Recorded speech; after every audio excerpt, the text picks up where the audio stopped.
Good morning 11th class. बेटा अपनी पिछली वीडियो में मैंने आपको जड़त्व घूर्ण पढ़ाया था और जड़त्व घूर्ण संबंधित प्रमेय जो है वो मैंने आपको बताया था कि आपके कोर्स में अब नहीं है। हालांकि ये मोस्ट इम्पॉर्टेंट है पर अब आपके कोर्स में क्योंकि 30% सिलेबस डिलीट हुआ है तो ये जो थ्योरम्स हैं ये भी डिलीटेड हैं। पर एक बार मैं इनकी स्टेटमेंट आपको बता देती हूँ। तो जड़त्व घूर्ण संबंधित दो प्रमेय हैं। सबसे पहली जो है वो है समांतर अक्षों की प्रमेय। ये समांतर अक्षों की प्रमेय क्या कहती है कि किसी पिंड का किसी अक्ष के परितः जड़त्व आघूर्ण उस पिंड के द्रव्यमान केंद्र को जाने वाली समांतर अक्ष के परितः जड़त्व आघूर्ण तथा पिंड के द्रव्यमान व दोनों अक्षों के बीच की लंबवत दूरी के वर्ग के गुणनफल के योग के बराबर होता है। इसको आप यहाँ डायग्राम से देखिए।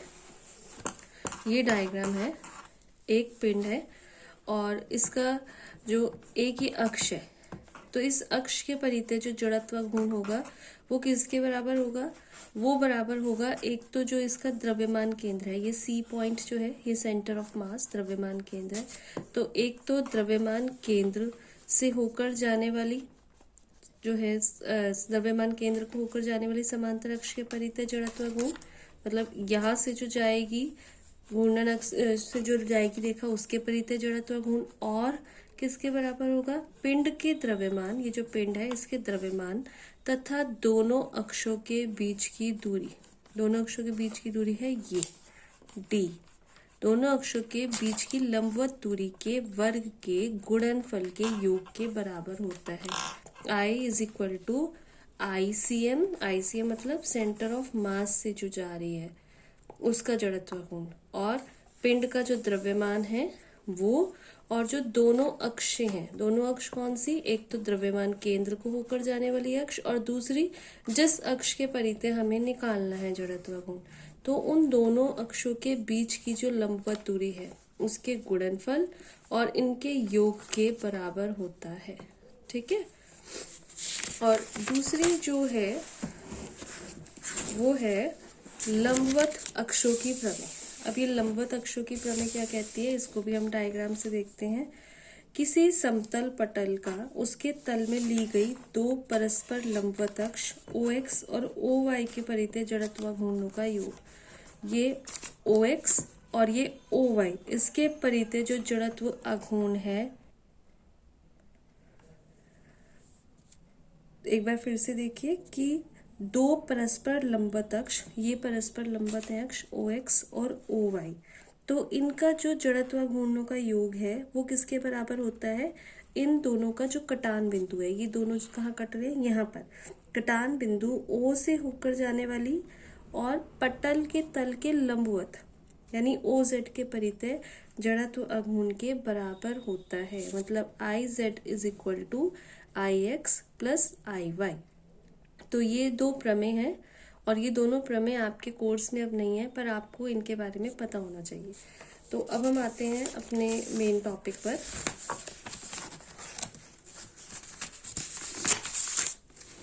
मेन टॉपिक है घूर्णन गतिज ऊर्जा। गतिज ऊर्जा आपको पता ही है कि जब कोई वस्तु सरल रेखीय गति करती है तो उसमें गतिज ऊर्जा होती है और इस चैप्टर में हम पढ़ रहे हैं दृढ़ पिंडों की घूर्णन गति। तो घूर्णन गति है इसलिए जो गतिज ऊर्जा भी होगी वो कौन सी होगी? घूर्णन गतिज ऊर्जा। तो किसी निश्चित अक्ष के परितः घूर्णन करते हुए पिंड में उसकी घूर्णन गति के कारण जो ऊर्जा होती है उसे पिंड की घूर्णन गतिज ऊर्जा कहते हैं। घूर्णन गति करते हुए जो ऊर्जा होती है उसे क्या कहते हैं? घूर्णन गतिज ऊर्जा। अब हम इसको फाइंड आउट कैसे करेंगे?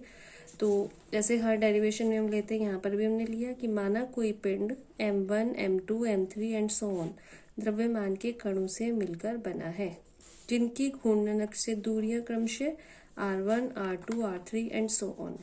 और ये पिंड जो है ये ओमेगा कोणीय वेग से घूर्णन अक्षीय परितः घूर्णन गति कर रहा है और पिंड के जो विभिन्न कण हैं वो अलग अलग त्रिज्या के वृत्तीय पथों पर भिन्न भिन्न रेखीय वेगों से गति कर रहे होंगे। तो अब M1 जो द्रव्यमान वाला कण है उसका रेखीय वेग V1 क्या होगा? R1 ओमेगा, क्योंकि कोणीय वेग पिंड का ओमेगा ही है। ठीक है। और इसकी जो गतिज ऊर्जा होगी घूर्णन गतिज ऊर्जा K1 क्या होगी, हाफ m1v1 स्क्वायर, जो गतिज ऊर्जा का सूत्र होता है। अब क्योंकि ये घूर्णन गतिज ऊर्जा है इसलिए v की जगह हम क्या रख देंगे, r ओमेगा। v1 है तो r1 ओमेगा, और ये स्क्वायर हो गया हाफ m1 r1 का स्क्वायर ओमेगा का स्क्वायर। ठीक है, अब इसी तरीके से दूसरे कण के लिए भी निकाल लेंगे, हाफ m2 r2 का स्क्वायर ओमेगा स्क्वायर। इसी तरीके से K3 निकाल लेंगे और इसी तरीके से सभी कणों के लिए निकल जाएगी। तो टोटल गतिज ऊर्जा जो होगी वो क्या होगी, इन सब का योग, K is equal to K1 plus K2 plus K3 and so on. इन सब के जब हम मान रखते जाएंगे तो ओमेगा स्क्वायर तो कॉमन आ जाएगा अंदर जो है, और हाफ भी कॉमन आ जाएगा, m1 r1 square plus m2 r2 square plus m3 r3 square and so on. अब ये जो है इसको हम लिख सकते हैं सिग्मा mr स्क्वायर। सिग्मा का मतलब क्या होता है, समेशन, सभी पदों का योग। तो हमने योग कर लिया, और ये सिग्मा mr स्क्वायर जो है ये मैं आपको बता चुकी हूँ पिछली वीडियो में, ये होता है जड़त्व आघूर्ण I। तो ये क्या बन गया, K is equal to half, इसकी जगह आ गया I omega square, K is equal to half I omega square. तो ये घूर्णन गतिज ऊर्जा का सूत्र है, जो वैसे होता है गतिज ऊर्जा का सूत्र होता है वो होता है हाफ mv स्क्वायर। बिल्कुल सेम उसी तरीके से आएगा।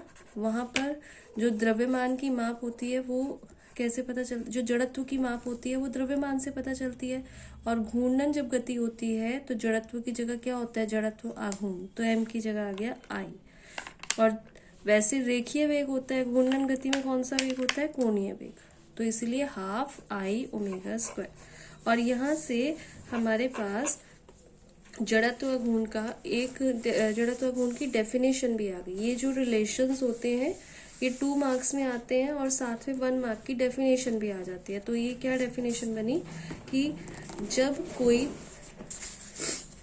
पिंड किसी अक्ष के परितः एकांक कोणीय वेग से घूम रहा, अगर हम ओमेगा को 1 कर दें, ओमेगा 1 किया तो I क्या हो जाएगा, ये 2 इधर आ जाएगा। तो यदि कोई पिंड किसी अक्ष के परितः एकांक कोणीय वेग से घूम रहा हो तो इस पिंड का घूर्णन अक्ष के परितः जो जड़त्व घूर्ण है वो किसके बराबर है, घूर्णन गतिज ऊर्जा के दुगने के बराबर होता है। If omega is equal to 1 then I is equal to 2k। तो ये इंपॉर्टेंट डेफिनेशन है यहाँ से जड़त्व घूर्ण की, रिलेशन, और उसके बाद ये डेफिनेशन जड़त्व घूर्ण की। ठीक है, अब नेक्स्ट टॉपिक जो है कोणीय संवेग, जो लास्ट टॉपिक भी है। जैसे आपने रेखीय गति में रेखीय संवेग पढ़ा है, तो यहाँ पर है कोणीय संवेग। जब कोई पिंड किसी अक्ष के परितः घूम रहा है तो उस अक्ष के परितः कणों के रेखीय संवेगों के आघूर्णों के योग को हम क्या कहते हैं, उस पिंड का उस अक्ष के परितः कोणीय संवेग कहते हैं। और इसको हम रिप्रेजेंट किससे करते हैं, J से रिप्रेजेंट करते हैं। जैसे V is equal to R omega होता है, ऐसे ही यहाँ पर कोणीय संवेग जो है वो क्या हो जाएगा, कोणीय संवेग के लिए हम जो रेखीय संवेग हैं उनके आघूर्णों के योग को कर देंगे हम कोणीय संवेग। रेखीय संवेग मतलब कि P जो होता है ना, जिसको P इज इक्वल टू बोलते हैं हम रेखीय संवेग को mv, तो कोणीय संवेग होता है mvr। तो सेम यहाँ पर भी हम वैसे ही लिखेंगे कि माना कोई पिंड m1 m2 m3 द्रव्यमान के अनेक कणों से मिलकर बना है, जिनकी घूर्णन अक्ष से दूरियां r1 r2 r3 and so on है, और वो पिंड जो है ओमेगा कोणीय वेग से घूर्णन गति कर रहा है। तो रेखीय वेग v इज इक्वल टू क्या होता है, r1 ओमेगा। रेखीय संवेग p1 इज इक्वल टू क्या हो जाएगा, m1v। यहाँ v1 का मान रखेंगे तो m1 r1 ओमेगा हो जाएगा। और जो कोणीय संवेग होता है वो मैंने अभी आपको बताया क्या होता है, रेखीय संवेगों के आघूर्णों का योग होता है। तो रेखीय संवेग को भी r से मल्टीप्लाई कर देंगे, तो J1 is equal to P1 R1, और P1 का मान ऊपर क्या आया, M1 R1 ओमेगा। तो ये बन गया M1 R1, एक R1 यहाँ हो गया, R1 स्क्वायर ओमेगा, ये J1 का मान हो गया। इसी तरीके से दूसरे कण के लिए M2 R2 स्क्वायर ओमेगा, तीसरे कण के लिए M3 R3 स्क्वायर ओमेगा। अब पूरे पिंड के लिए इन सबको क्या कर देंगे, प्लस कर देंगे, J is equal to J1 plus J2 plus J3 and so on. जब हम प्लस करेंगे तो ओमेगा तो कॉमन आ गया, क्योंकि कोणीय वेग तो कॉमन ही ओमेगा ही है। अंदर क्या रह गया, M1 R1 square plus M2 R2 square plus M3 R3 square plus and so on. इसको हम लिख सकते हैं समेशन सिग्मा, और ये सिग्मा हमारे स्क्वायर है जड़त्व आघूर्ण। तो J इज इक्वल टू होता है आई ओमेगा। तो किसी पिंड का किसी अक्ष के परितः जो कोणीय संवेग है वो किसके बराबर होता है, पिंड के जड़त्वाघूर्ण आई और कोणीय वेग ओमेगा के गुणनफल के बराबर होता है। अब नेक्स्ट रिलेशन, मैंने आपको बोला था कि इसमें छोटे छोटे रिलेशंस हैं और वो सारे रिलेशंस इंपॉर्टेंट है, तो ये भी इंपॉर्टेंट है, कोणीय संवेग तथा बल आघूर्ण में संबंध। तो थ्योरी जैसे पहले मैंने आपको बताया उसी तरीके से आप लिखेंगे कि कोई पिंड जो है वो घूर्णन गति कर रहा है, उसका कोणीय वेग ओमेगा है, कोणीय संवेग J है, इस पर बल आघूर्ण टो आरोपित करने पर इसमें अल्फा त्वरण उत्पन्न हो जाता है। तो relation tau is equal to I alpha, मैंने आपको बताया था पिछले वीडियो में, tau is equal to I alpha हमने लिखा, और अल्फा जो होता है कोणीय त्वरण जो होता है, तो बेटा tau is equal to I alpha मैंने आपको पहले भी रिलेशन कराया हुआ है, और अल्फा कोणीय त्वरण जो होता है वो क्या होता है, कोणीय वेग परिवर्तन की दर, alpha is equal to d omega upon D t, इसको हम यहाँ रखते हैं। तो tau is equal to I d omega upon D t. अभी पिछले रिलेशन में हमने पढ़ा कि J इज इक्वल टू होता है आई ओमेगा। अब हम J यानी कि कोणीय संवेग परिवर्तन की दर निकालते हैं, तो D J upon D T is equal to I d omega upon D t. ये I d omega upon D t ऊपर भी आया, ये किसके इक्वल आया था, टो के equal. It means D J upon D T is equal to होता है टो, अर्थात कोणीय संवेग परिवर्तन की दर बल आघूर्ण के बराबर होती है। और ये रिलेशन जो है ये घूर्णन गति के लिए है और रेखीय गति के लिए, एक समान गति के लिए, ये आप न्यूटन का नियम भी पढ़ चुके हो कि संवेग परिवर्तन की दर यानी कि dp अपॉन dt जो है वो किसके बराबर होती है, बल के बराबर। तो घूर्णन गति में रेखीय संवेग की जगह कोणीय संवेग आ गया, बल की जगह बल आघूर्ण आ गया।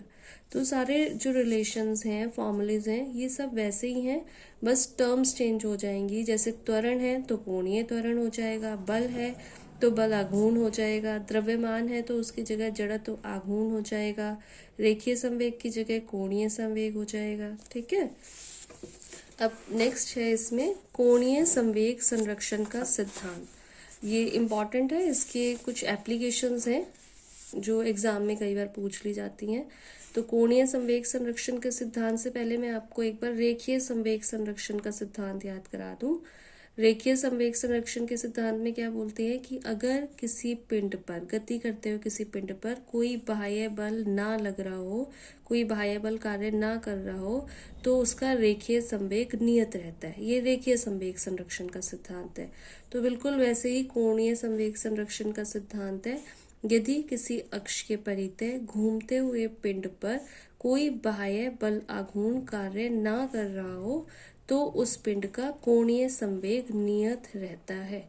बल की जगह आ गया बल आघूर्ण और रेखीय संवेग की जगह आ गया कोणीय संवेग। मतलब J इज इक्वल टू जो है वो आई ओमेगा है, तो J कांस्टेंट रहेगा कब, अगर टो 0 होता है।